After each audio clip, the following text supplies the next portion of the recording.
Hello students, आज बेटा +1 का हम टॉपिक करेंगे angle of repose. Angle of repose क्या होता है? ठीक है।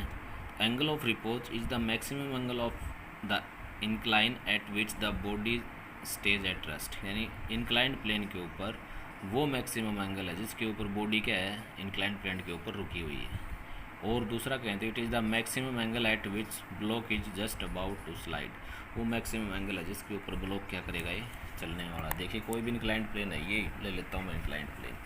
ठीक है, ये देखिए ग्राउंड से यह इंक्लाइंड प्लेन है, ऐसे इंक्लाइंड प्लेन है। इसके ऊपर मैंने पेन रख दिया। ठीक है, अब मैं इसको क्या करूँगा, इंक्लाइन करूँगा ऊपर धीरे धीरे। देखिए प्लेन इस एंगल के ऊपर पेन क्या है, चलना स्टार्ट कर देता है। ठीक है, यहाँ से पेन रखेंगे, एस को उठाएंगे, ऐसे इंक्लाइन करते जाएंगे। यानी ग्राउंड के साथ एंगल देखिए मेरे हाथ के नीचे एंगल बनना है, ये क्या है। ठीक है, जिसके देखिए पेन चलने से पहले का एंगल, यहाँ पे पेन चल पड़ता है जिसका मतलब यहाँ पे एंगल हो गई। ठीक है, ग्राउंड से ये जो एंगल बनना है ग्राउंड के साथ मेरी उंगलियों के नीचे, इसको बोलते हैं एंगल ऑफ रिपोज। यानी वो एंगल जिसके ऊपर कोई भी बॉडी इंक्लाइंड प्लेन के ऊपर रखी हुई है तो वो चलना स्टार्ट करे। अभी चली नहीं है, ठीक है, चलने से पहले का जो एंगल हो क्या कहलाएगा, एंगल ऑफ रिपोज। देखिए यहाँ पे इसका इंट्रोडक्शन करते हैं, पहले समझेंगे। ये कोई ग्राउंड है, ठीक है, क्या है ये ग्राउंड है। ये कोई इंक्लाइंड प्लेन है, ऐसे थीटा एंगल पे ग्राउंड से क्या है, ये इंक्लाइंड है। ठीक है भाई, इसके ऊपर यहाँ ये थीटा एंगल पे इंक्लाइंड है, बॉडी का मास m है।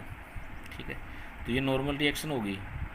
और ये m जी का ये कंपोनेंट, ये एंगल थीटा है तो ये भी क्या होगा, थीटा। मैंने काफ़ी बार बताया बेटा ये एंगल थीटा कैसे आएगा। देखिए ये एंगल थीटा है, ये कितना है 90 होगा, तो ये एंगल कितना होगा 90 माइनस थीटा होगा। और टोटल एंगल 90 है तो 90 माइनस थीटा और प्लस।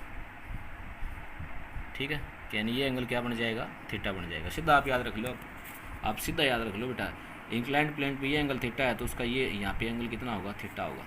ठीक है, तो हम जी को दो कंपोनेंट में तोड़ेंगे, एक हम जी कोस थीटा और एक हम जी क्या आ जाएगा, साइन थीटा। ठीक है, हम जी को हटा सकते हो आप, अब हम जी का कोई रोल ही नहीं है, बस कंपोनेंट आगे। तो नॉर्मल रिएक्शन किसको बैलेंस कर रहा है, हम जी कोस थीटा का। ठीक है, इधर वाले कंपोनेंट देखिए बॉडी नीचे मूव करके आएगी भाई इंक्लाइंड प्लेन पे, तो बॉडी कहाँ आएगी, मोशन कहाँ होगा, नीचे की तरफ। यानी ये फोर्स क्या लगेगा, नीचे की तरफ मूव करवाएगा। इसके अपोजिट क्या लगता है, फ्रिक्शन फोर्स। यानी friction force is equal to क्या होता है यहाँ पे, नॉर्मल रिएक्शन क्या होता है, देखिए हम जी कोस थीटा, ये रहा हम जी कोस थीटा को बैलेंस कर रहा है।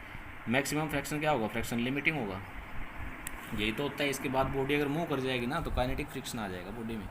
पीछे वाला वीडियो आप देखो, फ्रैक्शन स्टैटिक और लिमिटिंग, वो नहीं देखा तो पहले वो वीडियो आपको आने चाहिए दोनों। ठीक है, देखिए मैंने क्या बताया था, फ्रैक्शन जो स्टैटिक है उसकी वैल्यू 0 हो सकती है और मैक्सिमम वैल्यू होती है लिमिटिंग। ठीक है, तो यानी फ्रैक्शन स्टैटिक फ्रैक्शन की वैल्यू या तो 0 उसके या क्या होती है, लिमिटिंग हो सकती है। उसके ऊपर जब बॉडी मूव कर जाएगी तो कौन सा हो जाएगा, काइनेटिक फ्रिक्शन। ठीक है, तो फ्रैक्शन जो लिमिटिंग है वो क्या होता है, coefficient of static fraction into normal reaction. Normal reaction कितना है यहाँ की, ये रही। यानी फ्रैक्शन लिमिटिंग क्या आएगा, mu s m g cos theta. ये वैल्यू कितनी आ जाएगी यहाँ पे, mu m g cos theta. Body चली नहीं है अभी। ठीक है, एंगल ऑफ रिपोज ने क्या कहा है, वो एंगल जिसके ऊपर बॉडी चलना स्टार्ट करेगी जस्ट आफ्टर दिस। ठीक है, क्या कहलाएगा, angle of repose.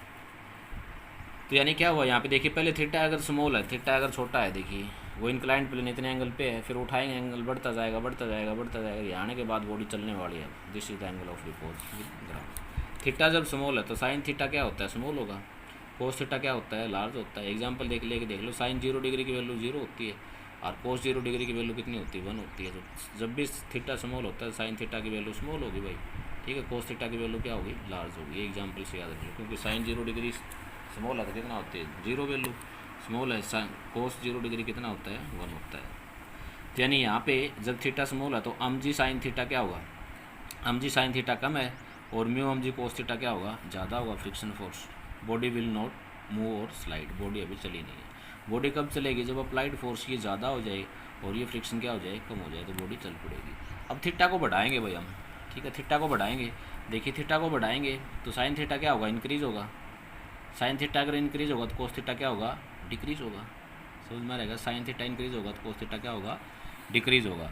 Just about to slide और स्लिप, बॉडी अब क्या करनी है, जस्ट अबाउट टू स्लाइड और स्लिप करने वाली है। ये थीटा बढ़ेगा तो कोस डिक्रीज कैसे होगा, 90 वाली पुट कर लो, थीटा बढ़ता बढ़ता 90 हो गया और ये 90 हो गया, ये 90 तो 0 हो गया और ये 90 कितना होता है 1। यानी जब एंगल बढ़ाते हैं तो कोस की वैल्यू बढ़ेगी, साइन ही क्या होती है, घटती है। एट ए सिचुएशन, एक ऐसी सिचुएशन आएगी भाई, ठीक है। यहाँ पे क्या था, स्टार्टिंग में जब थीटा स्मॉल था तो हम जी साइन थीटा कम था और ये ज़्यादा था। अब क्या होगा, एक ऐसी सिचुएशन आएगी, ये दोनों फोर्स क्या हो जाएंगे बराबर, बॉडी अभी चली नहीं है, ठीक है। हम g cos theta is equal to mu s हम g sine theta is equal to mu s हम जी कोस थीटा, क्योंकि साइन की वैल्यू बढ़ रही है और कोस की क्या हो रही है, घट रही है, तो दोनों बराबर होंगे। सिचुएशन आएगी, यहाँ पे क्या था, साइन की वैल्यू कम थी और कोस की क्या थी, ज़्यादा थी। तो अब क्या हुआ, इस एंगल को हम क्या कहेंगे, नाउ एट ए सिचुएशन, दोनों क्या होंगे, बराबर हो जाएंगे दोनों फोर्स, बॉडी अब भी चली नहीं है, ठीक है।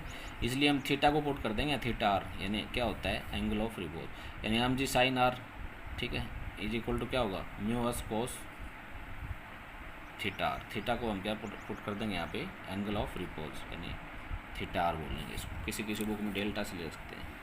अब इसका प्रूफ करेंगे भाई, देखिए क्या करेंगे बेटा, प्रूफ करेंगे। ये कोई ग्राउंड है, ये ओरिजेंटल ग्राउंड है, इसके साथ कोई इंक्लाइन प्लेन ये है थीटा एंगल पे, ये कोई ब्लॉक रखा है जिसका मास है, तो इस पे नीचे की तरफ हम जी फोर्स लगेगा वर्टिकली डाउनवर्ड, ये कंपोनेंट हम जी कोस थीटा होगा और ये क्या होगा हम जी साइन थीटा। आँख मीच के लिख दिया करो, याद रख लो इनको। ये नॉर्मल रिएक्शन, अब ये क्या है अपोजिट फ्रिक्शन लगेगा, यानी नॉर्मल रिएक्शन किसके बराबर होता है हम जी कोस थीटा, और कोफिशिएंट ऑफ स्टैटिक फ्रैक्शन निकालें या लिमिटिंग निकाल लो कौन सा भी, तो क्या होगा mu s into m g, ठीक है। तो म्यू एस हम जी कोस थीटा आ जाएगा भाई यहाँ से।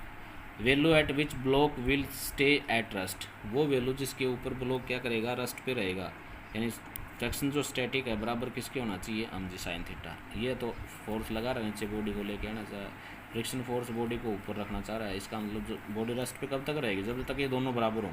देखिए ये ज़्यादा होगा और ये कम होगा तो बॉडी रेस्ट पे रहेगी, नहीं मूव करेगी, ये दोनों बराबर हो जाएंगे तो बॉडी रेस्ट पे रहेगी। बॉडी कब चलेगी, जब ये ज़्यादा होगा और ये कम हो जाए, तो ये कंडीशन है रेस्ट पे रहने की। तो यहाँ वैल्यू रख दो, एफएस की वैल्यू कितनी है फ्रैक्शन स्टैटिस की, mu s m g cos theta, तो यहाँ पे रख दिया mu s m g cos theta is equal to क्या होगा m g sine theta, m g से एम जी कैंसिल हो गया, यानी mu s is equal to क्या होगा sine theta upon cos theta is equal to क्या होता है टेन थीटा म्यू एस, ठीक है। और थीटा को हम क्या पुट कर सकते हैं, थीटा आर, क्या पुट कर सकते हैं थीटा आर, यानी angle of repose, tan theta r is equal to क्या होगा म्यू एस, और theta r is equal to tan inverse mu s, यानी जो कोफिशिएंट ऑफ फ्रैक्शन होता है वो बराबर होता है tangent of angle of repose के होता है, tangent of angle of repose के होता है। इसके स्पेशल केस भी हैं भाई, जब थीटा की वैल्यू क्या हो, ये थीटा की वैल्यू क्या हो आपकी, ये वाला थीटा की वैल्यू लेस देन क्या हो एंगल ऑफ रिपोज से, तो नो स्लाइडिंग होगा, ठीक है, बॉडी एट रेस्ट पे रहेगी, स्टैटिक फ्रैक्शन बराबर होगा अप्लाइड फोर्स के। जब थीटा की दोनों वैल्यू बराबर हो जाएं, थीटा और थीटा आर की, तो क्या होगी body about to slide, limiting friction कितना होगा म्यू एस इनटू में अन हो जाएगा। थीटा की वैल्यू ग्रेटर हो, ठीक है, एंगल ऑफ रिपोज से क्या हो जाएगा मोशन स्टार्ट हो जाएगा, काइनेटिक फ्रैक्शन हो जाएगा, म्यू एफ के इज इक्वल टू क्या होगा म्यू के इनटू अन हो जाएगा। एक दोनों में रिलेशन भी होता है angle between angle of friction and angle of repose, तो म्यू इज इक्वल टू क्या होता था टेन थीटा, याद है आपको, म्यू क्या coefficient of fraction tan theta, theta क्या था एंगल ऑफ फ्रिक्शन था, ठीक है। एक होता था अपना mu is equal to tan theta r, mu क्या है कोफिशिएंट ऑफ फ्रैक्शन, एस भी लगा सकते हो यहाँ, एस भी लगा सकते हो कोई बात नहीं है, एस हटा दिया मैंने, कोई दिक्कत नहीं है। थीटा आर क्या है भाई एंगल ऑफ रिपोज है, दोनों को कंपेयर कर दो, कंपेयर करेंगे 10 से 10 कैंसिल हो जाएगा, ठीक है, म्यू से म्यू कैंसिल हो रहा है, यानी थीटा इज इक्वल टू किसके बराबर आ गया थीटा आर के, यानी angle of friction is equal to angle of repose, angle of friction हमेशा बराबर होता है एंगल ऑफ रिपोज के, एंगल ऑफ फ्रिक्शन हमेशा बराबर होता है एंगल ऑफ रिपोज। ये भी आप नोटबुक में साथ में नोट कर लो इसको, ठीक है। एंगल ऑफ फ्रिक्शन और एंगल ऑफ रिपोज अच्छे से याद कर लो, बोर्ड पेपर में काफ़ी बार ये पूछे जा चुके हैं।